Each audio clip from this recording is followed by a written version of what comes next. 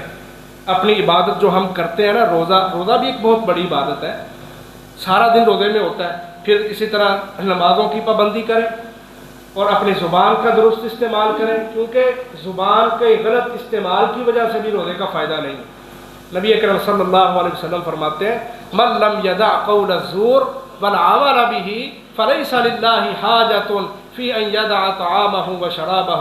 کا جس نے روزہ رکھ کے بھی جھوٹ بولنا نہیں چھوڑا، زبان کا اسی طرح غلط استعمال کر رہا ہے، غیبتیں چگلیاں جگتیں سب کچھ کیے جا رہا ہے، اللہ تعالیٰ کو اس کے بھوکا پیاسے رہنے کی کوئی پرواہ نہیں. فرمایا رب صائم لیس لہ من صیامہ الا الجوع. کتنے ہی روزے دار ایسے ہیں جن کو سوائے بھوک کے کچھ حاصل نہیں ہوتا. تو ہم نے ایسے لوگوں میں اپنا شمار نہیں کروانا. سارا دن ہمارا عبادت میں گزرتا ہے.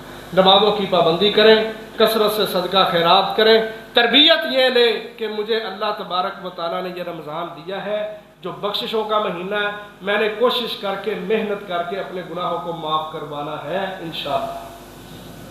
ہماری زندگیوں میں بڑے رمضان گزر چکے ہیں. جس کی کوئی 30 سال عمر ہے نا، یہاں 30 سال والے بھی بیٹھے ہوں گے، 20 والے بھی ہوں گے، ان کے اتنے رمضان گزر گئے ہوں گے. تو میں تو نہیں کہتا، پھر آپ کہیں گے سخت بولتا ہے. آپ اپنے گریبان میں خود جھانک لیں کہ کیا میں نے کوتاہیاں چھوڑ دی ہیں؟ میں نے سگریٹ حقے نشے تمباکو چھوڑ دی ہیں؟ میں نے داڑھی منڈوانا چھوڑ دی؟ رمضان تو پہلے بھی آیا تھا نا. جس کی 20 سال عمر ہے اس کی زندگی میں 20 سال آ گیا رمضان. جس کی 50 ہے اس کی زندگی میں 50 سال رمضان کے آ گئے ہیں. تو ہم ذرا سوچیں پہلے بھی رمضان میں نے گزارے ہیں تو کیا میں نے تبدیلی پیدا کی ہے؟ یہ سوالیہ نشان میں آپ کے دماغوں میں چھوڑ کے جا رہا ہوں. اس کو مثبت انداز سے سوچ کے اپنی تربیت کریں محترم بھائی. یہ گزر جانا ہے اور پھر پتہ نہیں نصیب ہونا ہے یا نہیں. تو اپنی تربیت کر لینا، خود کو ٹھیک کر لینا، اپنی اصلاح کر لینا، اپنے دلوں کو درست کر لینا. جن امور سے ہم نفرت کرتے ہیں جبکہ اللہ کو اور رسول اللہ کو وہ بڑے پسند ہیں، ان امور کو چھیڑنے سے بعد آ جائے محترم بھائی. یہ سبق ہے.